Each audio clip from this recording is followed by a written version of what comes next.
आदाब। कौमी मंजर से मैं दानिश आयान। देखते हैं आज की मुख्य खबरें। बड़े ही दुख के साथ आपको सूचित करना पड़ रहा है, कौमी मंजर न्यूज़ चैनल के संपादक मंजर हुसैन काज़मी के बड़े भाई सलीम काज़मी का देहांत 31 दिसंबर 2020 को हृदय की गति रुक जाने से हो गया था। सलीम काज़मी के स्वयं की मजलिस इमामबाड़ा अंसारियान सहारनपुर में हुई। मजलिस को मौलाना मिर्ज़ा फ़रत हुसैन ने खिताब किया। पेश है रज़ा अली जाफरी व मोहम्मद जमाल की रिपोर्ट। इतने में जिब्राइल में आकर ये दीन निदा, इतने में जिब्राइल शर्मसार आया हूँ, रहमत का तेरी और चले न दिया मारे गुनाह ने पैदा वही एक नाम है। बागे पिलक को पा गए इनके बुजुर्गवार, बागे पिलक को पा गए इनके बुजुर्गवार, वो कह रहे हैं जी ये को मारा सुभान अल्लाह। ये लोग जिंदगी का तुझे खुद बोझ उठाना होगा, जिंदगी का तुझे खुद बोझ उठाना होगा। हमारे मुकद्दर में विलायत की दौलत है। ये दौलत किसी के पास नहीं, ये दौलत सिर्फ अली के चाहने वाले। देखिए रसूल के दो लक़ब हैं, बशीर एक नजीर। हमारे खित्ते में नजीर बहुत है माशाअल्लाह, और डराना भी चाहिए, बरज़ख से, कब्र से, हश्र से, नश्र से। लेकिन नबी बशीर भी तो बन गया। तो मैं भी आपकी खिदमत में बशारत वाली गुफ्तगू करूंगा। इसलिए ये तुम्हें धोखा दे रहा है, और जब मौला के चाहने वालों के समझ में ना आए, जो सादा जहन थे, तो मेरे मौला ने फरमाया कि बोलता हुआ कुरान तुम्हें हुक्म दे रहा है, बोलता हुआ कुरान तुम्हें हुक्म दे रहा है और तुम धोखे में आ रहे। तो शारे मुकद्दस जो है अफजल होता है। हम वहां से आए हैं, वहां पे भी उनकी नबूवत और विलायत और अकीदा का अकीदा रखना वाजिब। दुनिया में अली का, मौत के वक्त अली का, कब्र में अली का, क़यामत। ये कौन सा पुले सिरात है? ये बाल से ज्यादा बारी, जहन्नम के ऊपर से गुजर के जाना। जो साहिबान ईमान है, जिनके दाएं हाथ में परवाना होगा, वो गुजर जाएंगे। लेकिन साहिबान ईमान में भी आतिश जहन्नम को देखते हुए इतनी हिम्मत नहीं होगी कि वो उसमें से गुजर जाए। लेकिन अली वहां खड़े हुए आवाज दे रहे होंगे, हाज़ अली व हाज़ लक, ये तेरा है तू ले ले, ये मेरा है इसे आप ले ले। तो साहब रिवायतों के लफ्ज़ हैं, गलती न होना चाहिए कि लोग कहें कि ये अली वाला गा रहा है, अली वाला गुजर रहा है। उसके किरदार से अली के किरदार की खुशबू आनी चाहिए, उसके रफ्तार से अली के किरदार की खुशबू आनी चाहिए, उसके चेहरे से अली की विलायत का नूर ज़ाहिर होना चाहिए। हमारा किरदार उस बुलंदी में होना चाहिए है कि हम उस मंजिल पर फायद हो। सबसे बात ईसाई मजहब 250 साल पुराना, यहूदी मजहब 2500 साल पुराना। ईसाई मजहब, यहूदी मजहब 5-6 हजार साल को की सनातन धर्म है, उसकी तारीख कम से कम 10,000 वर्ष की, 10,000 साल की तारीख। तो सबसे पुराना कौन सा हुआ? सनातन। करण भाई अमेरिका में रहते हैं, गुजराती हैं, मौला अली के बहुत चाहने वाले, और बड़ी कसीदा खानी हजरत अली की कर रहे थे। और उन्होंने भी एक आगे देखे जी, सबसे बड़ा धर्म जो है, पुराना धर्म, वो सनातन धर्म है। इसलिए कि डिबेट में उन्हें बुलाया जाता है जिनके यहाँ बिल्कुल जाहिलाने मुतलक जो है, उन्हें बुलाया जाएगा ताकि इस्लाम का तमस्कुर उड़ाया जा सके। अगर पढ़े लिखे अफराद को बुलाते तो फिर जवाब मिल जाता उन्हें। उन्होंने कहा कि जो तो आपके पूर्वज हैं हजरत अली अलैहिस्सलाम के और हजरत अली और ये जो थे माज़अल्लाह सुम्मा माज़अल्लाह, ये भी सब सनातन धर्म के मानने वाले थे।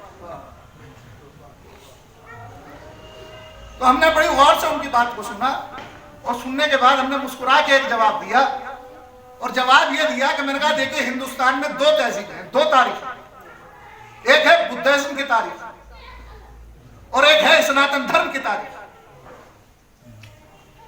सनातन धर्म के अंदर भी मूर्ति पूजा नहीं है, बड़ी बारीक बात कही है मैंने। सनातन धर्म में मूर्ति पूजा नहीं है। फला थे मानने वाले, हमने कहा कि अगर ये मानने वाले फला थे तो हम आपकी खिदमत में अर्ज कर देते हैं कि ये बताइए कि सबसे बड़ा मुकद्दस मुसलमानों के दरमियान कौन सा घर है? कहा कि काबा। कह लगे कि जनाब काबे में तो बुत रखे हुए थे उस वक्त जब इस्लाम आया। मैंने कहा चलिए हम मान लेते हैं, लेकिन आप हमें बताएं कि काबा बनाया किसने? बबरकत मुबारक हजरत इब्राहिम और हजरत इस्माइल ने। तो अब मैं पूछना चाहता हूं कि हजरत इब्राहिम और हजरत इस्माइल ने जिसने बुत बनाया वो बुत शिकन था या बुत परस्त था? मैं क्या अर्ज कर रहा हूं, वो बुत परस्त था या बुत शिकन थे? कहा कि हजरत इब्राहिम बुत शिकन थे,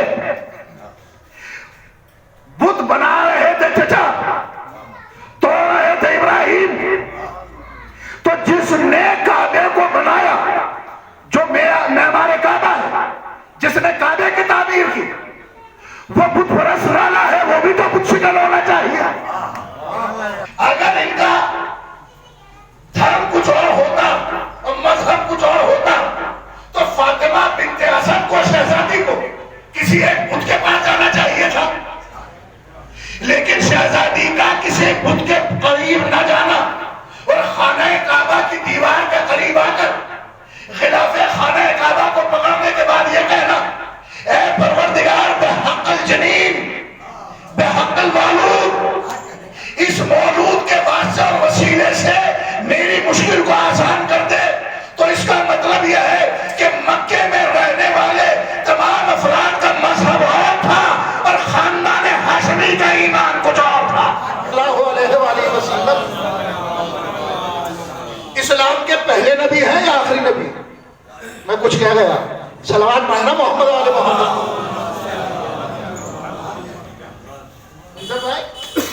ये बताइए कि रसूल खुदा पहले नबी है या आखिरी नबी? जी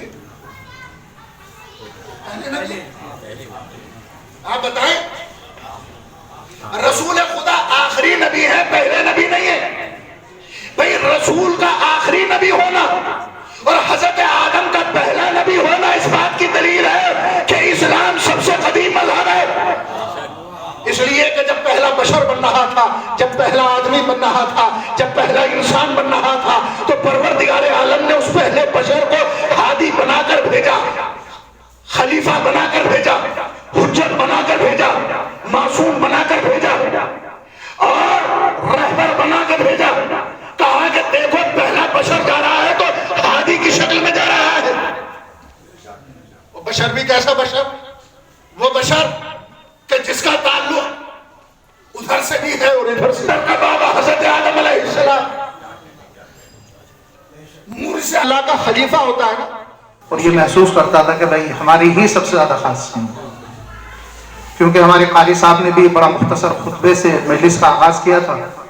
तो इस वक्त के लिए भी मैंने बिल्कुल मुख्तसर सा खुतबा पढ़ा, ताकि मुख्तसर से वक्त में अपनी बात को मैं समेट सकूं और मरहूम के लिए बेहतरीन इसाले सवाब हो सके। यूँ तो देखिए नमाज भी इसाले सवाब है और उनके लिए जो क़ज़ा रोज़े हैं उनकी अदायगी भी इसाले सवाब है, और यतीमों की परवरिश करना उनकी तरफ से ये भी बेहतरीन इसाले सवाब है, और गरीब बच्चे की अगर किसी एक की तरबियत हो जाए उनकी जानिब से ये भी बेहतरीन इसाले सवाब है।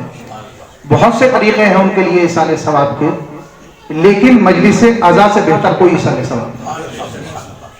सब इसाले सवाब अपनी जगह, लेकिन मजलिस अज़ा का सवाब अपनी जगह, इससे बढ़ के कोई इसाले सवाब नहीं। इसलिए कि अगर आप उनकी तरफ से नमाजें पढ़वाएंगे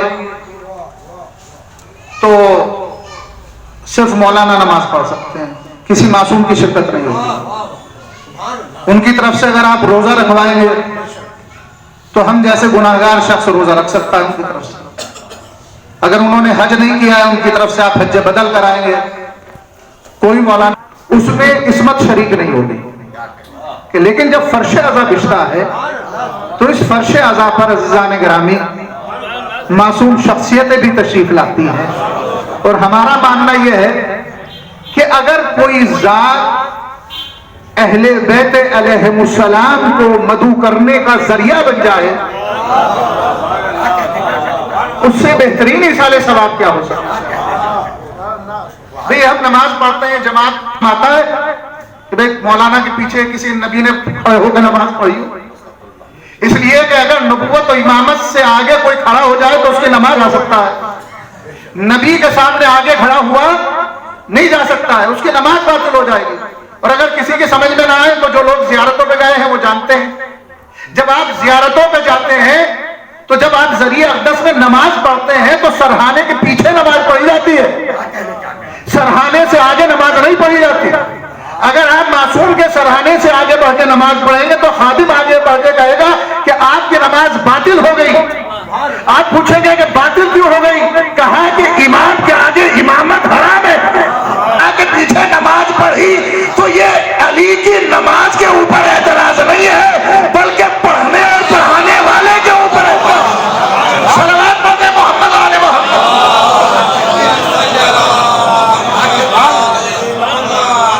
क्योंकि इमाम के आगे नमाज नहीं पढ़ी जा सकती, इमाम की इब्तिदा में नमाज पढ़ी जाए और इमाम के आगे नमाज पढ़ी नमाज बातिल। और उसकी दलील कोई भी नबी किसी इमाम के आगे खड़े होकर नमाज नहीं पढ़ा सकता है। मौलाना इतना बड़ा दावा, दलील क्या है? आपके सामने की दलील है। आप ये बताइए कि जब इमाम अलैहिस्सलाम का ज़हूर होगा नबी नमाज पढ़ा होगा, नबी नमाज पढ़ा होगा। भाई रिवायतों में यही मिल रहा है कि इमाम अलैहिस्सलाम नबी होने के बावजूद भी कोई इमाम के आगे नहीं हो सकता, तो फिर अवाम की हैसियत क्या है कि वो इमाम के आगे खड़े हो जाए। तो यहाँ पे आइम्मा की आमद होती है, मासूमीन तशरीफ लाते हैं और ये मजलिस नूराना। और वो कॉन्सेप्ट किया कि जनाब ये फातिहा क्या है और नजर नियाज क्या है। पहले तो दूसरे कहते थे, हमने भी कहने लगे ये नजर नियाज क्या है, ये फातिहा क्या है। हो रहा है नहीं ऐसा। असल मसला ये है कि इल्मे कलाम पढ़ने वाले और समझने वाले ही नहीं रहे। इसी मजमे के अंदर इल्मे कलाम को समझने वाले भी होते थे, पढ़ने वाले भी होते थे। और आम छोटे मौलवी की तो हिम्मत ही नहीं होती थी कि मिंबर तक आ जाए सहारनपुर के। था ही नहीं है हालात आपके बचपन में। क्यों? इसलिए कि पब्लिक भी इल्मे कलाम को जानती है। इल्मे कलाम के लिए मंतिक और फलसफा का होना जरूरी है। ना मंतिक के पढ़ने वाले रहे ना फलसफे के पढ़ने वाले। और इल्मे मंतिक और फलसफा पढ़ने के लिए इल्मे नहव सर्फ की जरूरत है। और जिसको खंजर चल रहा था वो भी नमाज, खंजर चलाने वाला भी रोजेदार था। और जिसको खंजर चल रहा था वो भी रोजेदार, खंजर चलाने वाला भी खारिज कुरान था। और जिसको खंजर चल रहा था वो भी खारिज कुरान था। खंजर चलाने वाला भी नबी की नबूवत को मान रहा था और जिसको खंजर चल रहा था वो वारिस नबी था। इज़्ज़ान गिरामी, लेकिन फर्क क्या था? उधर अकीदाए विलायत और इमामत नहीं था, इधर अकीदाए विलायत और इमामत था। जिन पे कोई सवाल नहीं। इमाम हसन के जनाजे पे तीरों की बारिश होती है, अब्बास को जला लाता है और एक मरतबा इमाम हुसैन फरमाते हैं भैया अभी करबला नहीं आई, अब्बास ने तलवार बनाया। मुख्य खबरें आज के लिए बस इतना ही। देखते रहिए कौमी मंजर न्यूज़।